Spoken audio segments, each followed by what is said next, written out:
아멘, 아멘. 우리 옆 사람에게 인사합니다. 말씀을 통하여 은혜 받읍시다. 돈이 다 떨어진 사람이 있었습니다. 어디든지 가서 돈을 벌어야 하겠길래 이제 동물원에서 사람을 구한다는 모집 광고를 보고 찾아갔습니다. 여기서 일 좀 하게 해주세요. 그렇게 동물원 매니저가 딱 보니까 건장하고 또 힘도 세고 그 모습을 보고는, 체격을 보고는 부탁을 합니다. 당신은 동물 사육을 하는 일보다도 다른 일을 좀 부탁을 드려도 되겠습니까? 그게 뭔데요? 얼마 전에 우리 동물원 인기 있는 고릴라가 죽었습니다. 그래서 이 고릴라는 많은 사람들이 보러 오는데 지금 특수한 옷을 맞추어서 만들어 놨으니까 그걸 입고 며칠 동안만이라도 고릴라 행세 좀 해주세요. 돈은 일한 만큼 드리겠습니다. 그럽니다. 무슨 일이든 해야겠다고 마음먹었기 때문에 하겠습니다. 그렇게 하고는 진짜 고릴라 옷을 입고 나무에 올라갔다 내려갔다 뒹굴기도 하고 막 가슴을 치기도 하니까 사람들이 막 박수를 치고 막 난리가 났습니다. 할 만하거든요. 그렇게 열심히 이제 고릴라 행세를 합니다. 그러던 어느 날 이제 나무에 참 공중에 매달린 그네를 타다가 그만 손이 미끄러지는 바람에 떨어지게 되었습니다. 어디로 떨어졌는가 하면 옆 우리, 사자 우리에 떨어지고 말았습니다. 그러자 사자 한 마리가 막 고릴라가 떨어지니까 사납게 막 달려옵니다. 이제 어떡하나, 큰일 났다.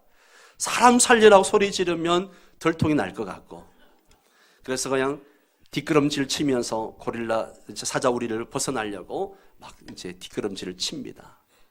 그러니까 이 사자가 더 막 성난 얼굴로 달려와가지고는 두 발을 번쩍 드는 거예요. 그러니까 다급해진 이 사람이 사람 살려! 소리를 질렀습니다. 그래서 사자가 쉿! 조용히 해! 나도 사람이야. 고릴라도 가짜고 사자도 가짜였습니다. 여러분, 혹시 우리가 무늬만 그리스도인이 아닌지 한번 생각을 해봤으면 좋겠어요. 아무리 사자 옷을 입고 고릴라 옷을 입고 있어도 진짜 고릴라는 아니잖아요. 그죠? 우리가 예수를 믿는다라고 이야기하는데 나는 진짜 그리스도인인가 하는 진지하게 한번 자기를 점검하고 확증하는 시간이 좀 필요합니다. 교회만 다닌다고 그리스도인이 아니죠. 열심히 교회 와서 봉사한다고 다 그리스도인이 아니에요. 몇 대째 신앙생활을 한다고 예수를 믿는다고 진짜 그리스도인이 아닙니다. 예수님께서 내 죄를 위해 십자가 죽으시고 나를 의롭다 하시기 위하여 부활하신 그 예수 그리스도를 내 마음으로 믿고 입으로 시인하는 것, 이게 신앙의 가장 기본인 줄 압니다. 이런 사람이 진짜 그리스도인이죠. 예수 그리스도를 믿고 살아가는 사람이 진짜 그리스도인입니다. 예수 그리스도를 통해서 하나님을 사랑하는 이 사랑의 관계를 맺은 사람이 진짜 그리스도인입니다. 나는 그리스도인인가? 우리는 각자 점검하고 확정을 해야 합니다. 기본을 점검하고 확인해야 진짜와 가짜를 구분할 수가 있죠. 그 기본 점검을 확인하는 게 바로 저는 사도신경의 신앙 고백이라고 생각합니다. 내가 고백하는 사도신경을 내가 그대로 믿고 있는가, 내가 그대로 믿는가라고 하는 거죠. 여러분 어떻습니까? 그대로 믿고 있습니까? 오늘도 계속해서 이 사도신경의 말씀을 함께 나누어 보려고 합니다. 성경에 나오는 인물들 가운데 죄인의 대명사로 알려진 두 사람이 있죠. 누굽니까? 가룟 유다와 빌라도입니다. 우리가 빌라도는 특히 신앙 고백을 할 때마다 본디오 빌라도에게 고난을 받아서 고백하게 되니까 가장 불행한 인물 중에 하나가 틀림이 없습니다. 본디오 빌라도가 누구인가? 본디오 빌라도가 누구인가? 이것을 알려면 이스라엘의 역사를 간략하게나마 좀 알아야 됩니다. 우리가 알다시피 솔로몬이 죽자 이스라엘은 남유다와 북이스라엘로 갈라지게 됩니다. 분열 왕국이 되죠. 그렇게 분열 왕국으로 있다가 BC 722년에 북이스라엘이 아시리아에 의해서 멸망하게 됩니다. 그리고 남유다도 BC 586년에 바벨론 왕 느부갓네살에 의해서 완전히 망하게 되죠. 그때 많은 사람들이 바벨론에 끌려가서 유배 생활을 하게 됩니다. 그러다가 바벨론 역시 바사 제국, 페르시아 제국에 의해서 멸망하게 됩니다. 페르시아 왕 고레스 왕은 유대인들이 고향으로 돌아가서 그들이 살 수 있도록 허락을 합니다.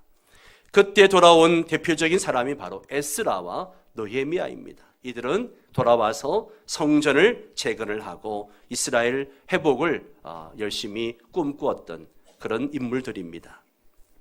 그 뒤에 BC 330년 그리스의 알렉산더 대왕이 페르시아 제국을 멸망시키면서 이 유다 지역, 팔레스타인 지역이 다시 그리스의 지배를 받게 되죠. 그리고 알렉산더 대왕이 죽은 후에 그가 점령한 모든 나라들을 13개 지역으로 나누어서 이제 통치를 하게 됩니다. 그 중에 팔레스타인은 프톨레미 왕조의 지배를 받아서 이제 나라를 통치하게 되죠. 그 뒤에 셀루쿠스 왕조 지배 아래 들어가게 됩니다. 셀루쿠스는 유다를 지배하면서 유다의 전통 문화, 종교 이것을 말살시킵니다. 안식일 제도 그리고 제사 제도 다 없애버립니다. 절기라든지 이것을 없애게 됩니다. 그리고 그때 마침 또 안티오코스 4세에 의해서 신성 모독 사건이 일어나게 되죠. 예루살렘 성전에다가 제우스 신을 신상을 세워놓고 이스라엘이 가장 부정하게 생각하는 돼지를 잡아서 제사를 드리게 됩니다. 여기에 반란을 일으켜서 마카베오가 반란을 일으켜서 BC 141년 하모스 왕조 때 이스라엘은 독립을 하게 됩니다. 그러나 BC 65년 로마 제국에 의해서 또다시 유다는 로마의 식민 지배를 받게 되죠. 이 점령기 시대에 바로 예수님이 탄생하게 됩니다. 유대를 비롯한 수많은 나라들을 정복한 로마는 본국의 황제를 대신해서 여러 지역을 통치할 수 있는 총독부를 만들어서 각 식민지를 통치하게 했습니다. 그들은 로마 황제로부터 행정적인 책임과 재판권을 위임받았고 로마 황제에게 바칠 세금을 거두어 드렸습니다.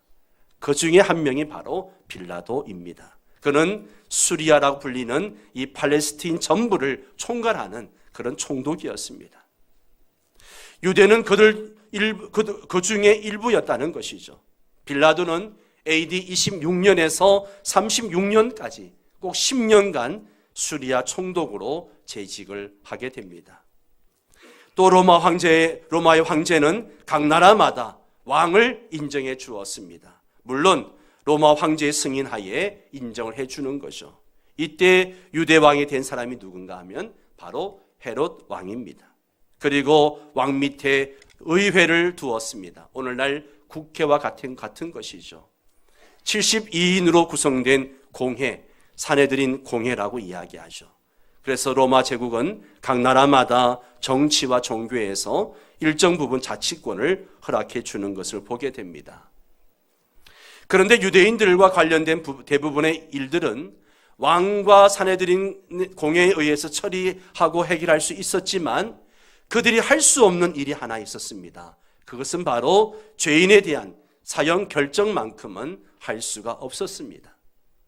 사형의 최종 결정권은 로마 총독에게 있었습니다. 그러므로 총독 빌라도가 예수님의 재판에 관여하지 않을 수가 없었던 것이죠.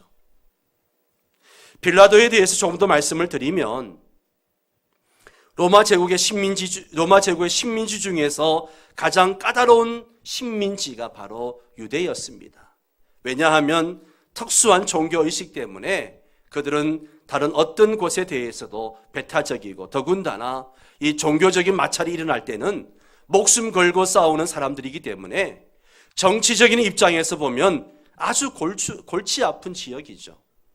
특히 열심당을 중심으로 독립을 쟁취하려는 이 게릴라 운동이 끊임없이 일어나고 있었던 지역이기 때문에 이곳을 다스린다는 것은 몹시 어려운 일이었습니다. 그런데 빌라도는 거기에 딱 맞는 정치적인 인물이었습니다. 군인 출신이고 성격이 아주 난폭하고 과격하고 강인한 인물이기 때문에 어떤 난관도 해결해낼 수 있으며 특히 식민지 백성에게는 아주 잔인한 인물이었습니다. 그 대표적인 사건이 바로 이제 누가복음 13장 1절에 나오는데요. 한번 같이 읽어볼까요? 그때 마침 두어 사람이 와서 빌라도가 어떤 갈릴리 사람들의 피를 그들의 제물에 섞은 일로 예수께 아뢰니, 당시 유대 청년들은 독립운동에 많이 가담을 했습니다. 빌라도는 군대를 보내서 그 독립운동하는 사람들을 진압을 하죠. 불리하게 된 청년들은 목숨을 건지기 위해서 성전에 들어가서 제단불을 잡습니다. 그 당시에 제단불을 잡으면 왕이라 할지라도 함부로 죽일 수가 없는 거죠. 그런데 빌라도는 제단에서 제사를 드리는 사람들까지도 그 자리에서 칼로 죽임으로 그들의 피가 제물에 섞였다는 것이죠. 그 정도로 빌라도는 잔인한 인물이었습니다. 오늘 본문에 예수님께서 빌라도에게 붙잡혀 왔을 때는 이미 유대인의 법정인 산헤드린 공회에서 재판을 받은 뒤였습니다. 그들이 예수님에게 씌운 제목은 세 가지인데요. 모두 다 정치적인 죄목이었습니다. 첫째는 예수는 민중을 선동하여 반란을 일으키려고 했다는 것입니다. 두 번째는 로마 황제에게 세금을 바치지 말라고 했다는 거죠. 세 번째는 자칭 왕이라고 했다는 겁니다. 예수님을 고소한 제목은 그야말로 억지고 누명이었습니다. 여러분, 이 유대인들이 처음에 예수님을 고발한 제목이 뭐였습니까? 자기가 하나님의 아들이라고 이야기하는 신성 모독이었습니다. 로마 법정에서는 이 신성 모독죄가 먹히지 않으므로 조작해낸 음모였다는 것입니다. 결코 예수님은 민중을 선동해가지고 반란을 도모하지 않았습니다. 오히려 그들에게 하나님 나라의 소망을 가르치셨습니다. 로마 황제에게 세금 내지 말라고 하지 않았습니다. 가이사의 것은 가이사에게, 하나님의 것은 하나님에게 바치라고 세금 내는 것을 방해한 적이 없습니다. 또한 왕은 왕이지만 이 세상에 속한 왕이 아니라 하늘나라의 왕이심을 분명히 밝히셨습니다. 즉 대제사장과 서기관들은 예수님에게 정치적인 제목을 씌워서 빌라도에게 고소했던 것입니다. 예수님에 대한 고소를 받은 빌라도의 반응이 어땠는가? 누가복음에 보면 흥미로운 이야기가 나오죠. 가끔 뉴스에 보면 골치 아픈 사건이 발생을 하면 경찰들이 자기 관할이 아니라고 서로 미루는 것을 뉴스를 통해서 우리가 듣게 되죠. 그와 비슷한 일이 벌어졌다는 것이 누가의 기록입니다. 예수님의 사건이 분명한 증거가 없는 그저 시기심에서 일어난 사건임을 빌라도가 그것을 알았습니다. 그것을 안 빌라도는 그 사건을 회피하려고 마침 예루살렘에 와 있는 갈릴리 지방의 분봉왕인 헤롯 안디바에게 예수를 보냅니다. 헤롯은 오래전부터 예수님에 대한 소문을 들었습니다. 호기심도 있었습니다. 그래서 만난 거죠. 그런데 빌라도가 헤롯 왕이 많은 질문을 해도 예수는 어떤 대답도 하지 않습니다.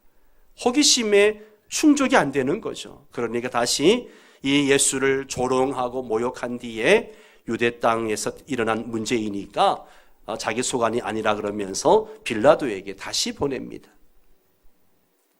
빌라도는 예수님을 심판하는 것이 부담스러웠습니다. 예수님에게서 아무런 문제를 찾을 수 없었기 때문입니다. 예수와 그의 추종자들이 로마 총독에게 또 로마 통치에 전혀 위협이 될 것 같지 않았습니다. 그래서 어떤 핑계로든 그를 풀어주려고 했던 것입니다. 그리고 그의 아내가 빌라도에게 지난밤 꿈속에서 내가 예수님 때문에 많은 애를 태웠다 그러면서 그 일에 관여하지 말라고 이야기를 합니다. 빌라도는 마치 명절이라 포악한 사형수와 비교하여 그를 놓아주려고 하였습니다. 여러분 오늘 본문의 15절에서 18절 말씀을 봅니다. 한번 같이 읽습니다. 명절이 되면 총독이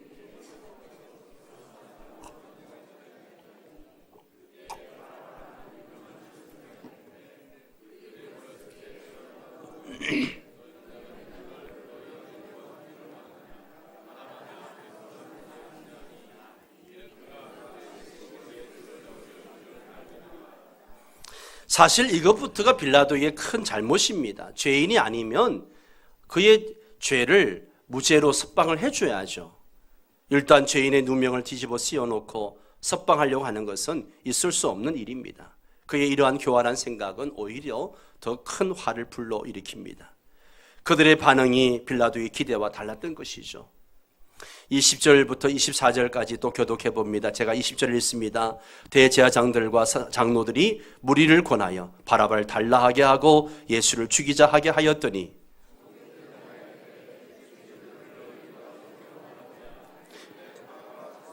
빌라도가 이르되 그러면 그리스도라는 예수를 내가 어떻게 하랴?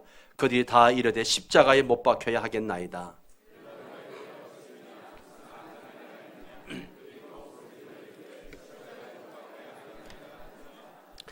대제사장들과 장로들이 무리를 조정해가지고 예수를 십자가에 못 박아 죽이라고 요구한 것입니다. 빌라도의 계획이 여지없이 무너지게 된 것이죠. 둘 중에 하나를 선택하라고 했기 때문에 빼도 박도 못하게 된 것입니다. 더군다나 요한복음에 보면 대제사장들과 장로들이 이런 빌라도를 막 압박을 합니다.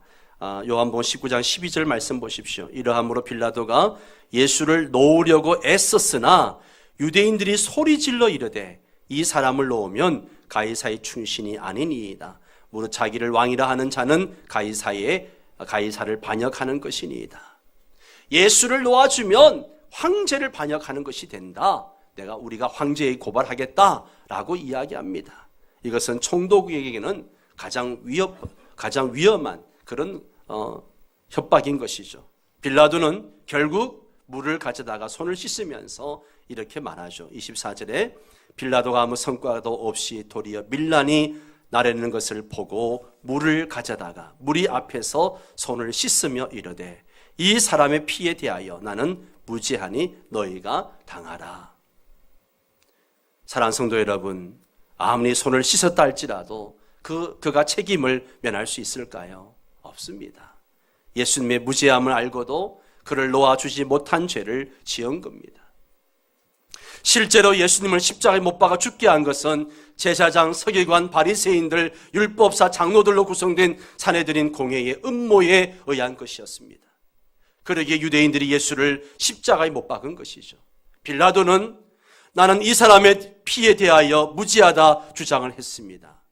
그런데 왜 사도신경에서는 그의 이름을 부르는 것일까요? 이것은 빌라도 자신의 말에서 증명이 됩니다. 요한복음 19장 10절에 보면 빌라도가 이르되 내게 말하지 아니하느냐 내가 너를 놓을 권한도 있고 십자가에 못 박을 권한도 있는 줄 알지 못하느냐. 즉 빌라도는 예수를 놓아줄 권세가 있음에도 불구하고 놓아주지 않았기 때문입니다. 그래서 예수를 처형한 장본인으로 역사에 남게 된 것이죠. 그럼에도 불구하고 많은 사람들이 사도신경에서 그의 이름이 예수를 죽인 사람으로 고백되는 것이 지나치다 그렇게 생각을 합니다. 빌라도가 억울하겠다라고 말들을 하죠. 아마 여러분 중에도 그런 생각을 하시는 분들이 있을 겁니다. 저희 역시 그런 생각을 했으니까요. 그런데 빌라도를 동정하는 사람들의 마음속에 그 내면을 보면 이것이 왜 그렇게 동정하는지 알 수가 있는 거죠. 빌라도의 선택을 두고 어쩔 수 없었던 일이다. 그럴 수밖에 없었지 않았느냐. 이 두둔해 주려고 하는 그 마음에 똑같이 우리 자신에게도 그렇게 합리화시키고 적용하려고 하는 것이죠. 어쩔 수 없어. 이럴 수밖에 없었어. 누구라도 이렇게 했을 거야. 그렇게 하면서 자기를 합리화하려고 하는 그러한 모습이 있다는 것이죠. 여러분, 빌라도가 억울하겠습니까? 아닙니다. 빌라도의 죄는요, 명백합니다. 빌라도의 죄가 무엇일까요? 첫 번째 빌라도는요, 그는 진실보다 진리보다 현실적인 타협을 우선시했다는 것이죠. 정치적인 타협을 했다는 거예요. 아무리 손을 씻는다고 해도 그의 죄는 사라지지 않습니다. 책임 회피일 뿐이죠. 손을 씻음에도 불구하고 빌라도는 책임을 면할 수 없습니다. 예수님을 십자가의 죽음으로 내몬 최종적인 결정권자가 빌라도입니다. 그는 절대로 고뇌하는 양심이 아니었습니다. 기껏해야 그는 교활한 정치인이었습니다. 그런 진리가 무엇인지 그는 알고 있었습니다. 하지만 대제사장과 서기관들, 사내들인 공회원들의 눈치를 보느라 또 유대인들의 인기를 얻으려고 더 큰 정치적 야망을 확보하기 위해서 죄 없는 예수님을 십자가에 못 박게 한 장본인 것이죠. 빌라도는 이 사람을 놓으면 가이사의 충신이 아닙니다. 이 백성들의 말을 듣고 겁이 나가지고 황제에게 밉보이는 것이 두려워서 예수님을 넘겨준 것입니다. 빌라도는 사람을 기쁘게 하기 위해서 예수님을 십자가에 내어주는 역사의 영원한 죄인이 된 것입니다. 빌라도와 달리 초대교회 사도들은 하나님을 기쁘시게 하기 위해서 살았습니다. 여러분 사도행전을 보십시오. 베드로와 요한이 예수 그리스도를 전파하다가 잡혀서 공회에서 재판을 받게 됩니다. 똑같이 예수님처럼 공회에서 재판을 받게 됩니다. 그들은 말하기를 예수의 이름으로 다시는 말하지 말라 명령을 합니다. 그러나 그들은 분명히 대답을 하죠. 사도행전 4장 19절 말씀 같이 읽습니다. 베드로와 요한이 대답하여 이르되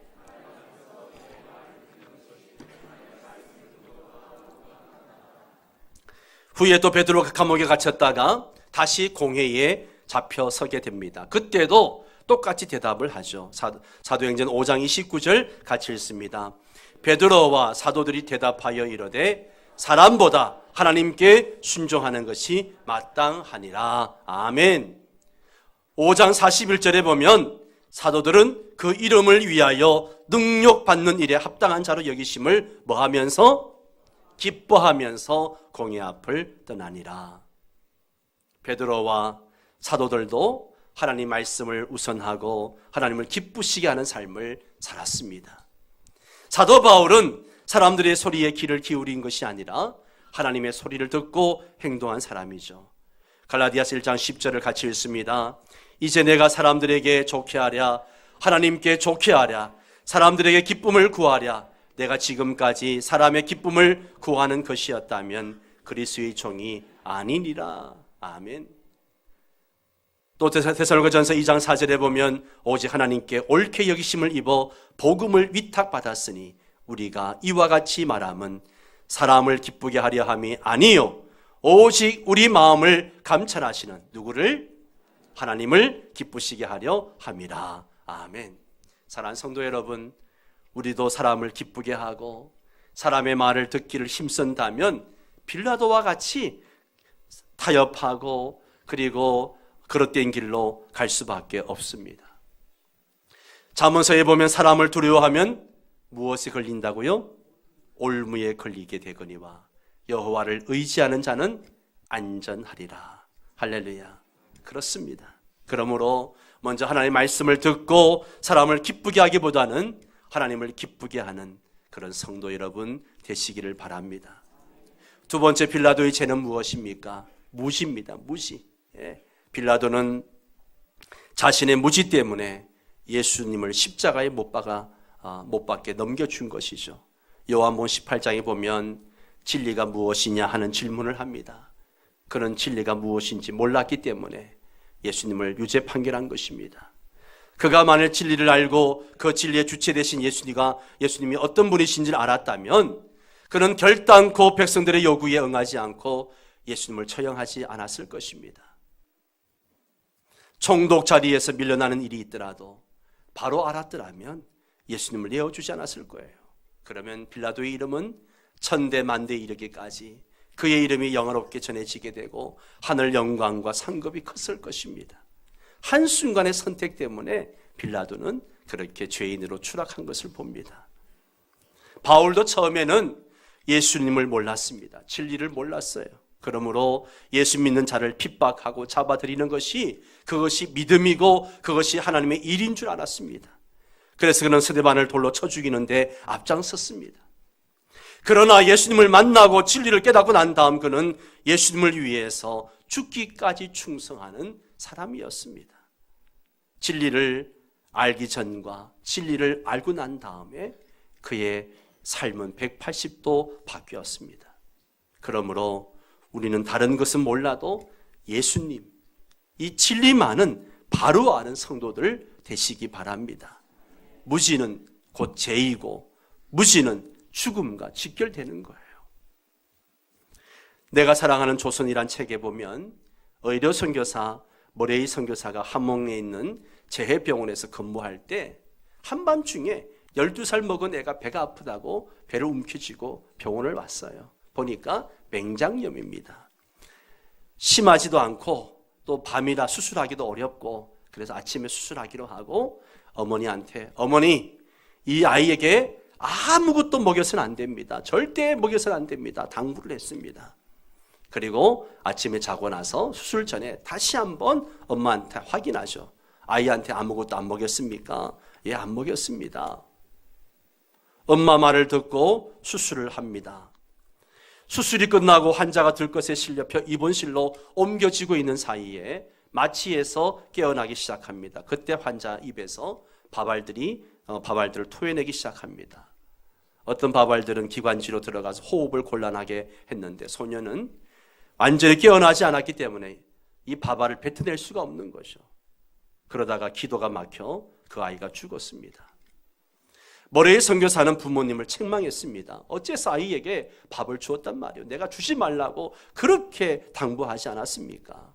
죄송합니다. 이렇게 될 줄 몰랐어요. 우리 아이가 배고플까 봐 밥을 줬습니다. 어머니의 대답이죠. 어머니의 무지가 아이를 죽게 한 것입니다. 진리를 알지 못하고 예수를 알지 못하면 우리도 죽음에 이를 수밖에 없습니다. 예수님께서 가이사라 빌립보 지방에 가셨을 때에 제 아들에게 사람들이 인자를 누구라고 하더냐라고 물었습니다. 그랬더니 어떤 사람은 세례 요한, 또 엘리야, 예레미야 선지자 중에 한 사람이라고 이야기합니다. 그럼 너희는 나를 누구라고 생각하느냐? 그때 베드로가 주는 그리스도시요 살아계신 하나님의 아들이십니다. 이 말을 들으시고 예수님께서 너무너무 기뻐하시면서 칭찬해 주시고 베드로에게 천국 열쇠를 약속하시고 음부의 권세가 이기지 못하는 교회의 축복을 허락하셨습니다. 예수님을 바로 아는 것이 복인 줄 믿습니다. 반면에 예수님을 모르는 것은 저주입니다. 저주입니다. 왜요? 예수를 모르면 지옥 가기 때문에 그렇습니다. 예수님을 바로 알기만 하면 예수를 안 믿을 수 없는 것이죠. 세 번째, 빌라도의 죄가 무엇입니까? 그는 역사의 심판을 가볍게 생각했어요. 역사의 심판을 가볍게 시작했습니다. 빌라도는 이 순간만 모면하면 괜찮을 거라 그렇게 생각했습니다. 그러나 역사는 그의 죄값을 분명히 묻습니다. 역사가 계속되는 한, 사도신경이 고백되는 한 그의 부끄러운 이름은 계속해서 불려지게 될 것입니다. 네 번째, 빌라도의 죄는 하나님의 심판이 있음을 알지 못했습니다. 혹시 역사적인 심판이 제대로 이루어지지 못한다 할지라도 하나님의 심판이 있음을 잊지 말아야 됩니다. 이 세상에서 심판을 피해갔다 할지라도 하나님 앞에 서면요 절대 피해갈 수 없습니다. 요즘 우리 언론들이 권력에 의해서 감추어진 재판들이 다시 열려지게 되고 다시 일어나게 되고 하는 것을 봅니다. 사람은 속일 수 있을지 몰라도 하나님은 절대로 속일 수 없습니다. 최후의 심판대 앞에서 숨길 수 있는 것은 아무것도 없습니다. 빌라도는 하나님의 심판대 앞에 서게 될 것을 알지 못했습니다. 말씀을 맺겠습니다. 우린 여기서 깨달아야 할 것이 있습니다. 본디오 빌라도 2000년 전에 살았던 한 통치자의 이름만이 아닙니다. 이 세상에 존재하는 모든 모양의 권력자를 상징한다고 할 수 있습니다. 빌라도의 이름은 오늘 우리 시대에 진리를 따르지 않는 세상 권력자, 종교 지도자들에게 대한 경고입니다. 저와 여러분이 그 자리에 있었다면 예수님을 내어주지 않았을까요? 빌라도의 실패를 통해서 우리들은 교훈을 얻을 수 있어야 합니다. 오늘 우리 시대에 예수님이 오신다면 십자가에 못 박히지 않았을까요? 사랑하는 성도 여러분, 빌라도의 실패를 통해서 배우지 못한다면 예수님을 또다시 십자가에 못 박는 죄를 저지르게 될 것입니다. 빌라도의 이름 대신에 그 자리에 내 이름이 들어가지 않도록 이 고백을 통해서 우린 진리 앞에, 역사 앞에, 하나님 앞에 정직하고 바른 삶을 살아갈 수 있게 되기를 주의 이름으로 축원합니다.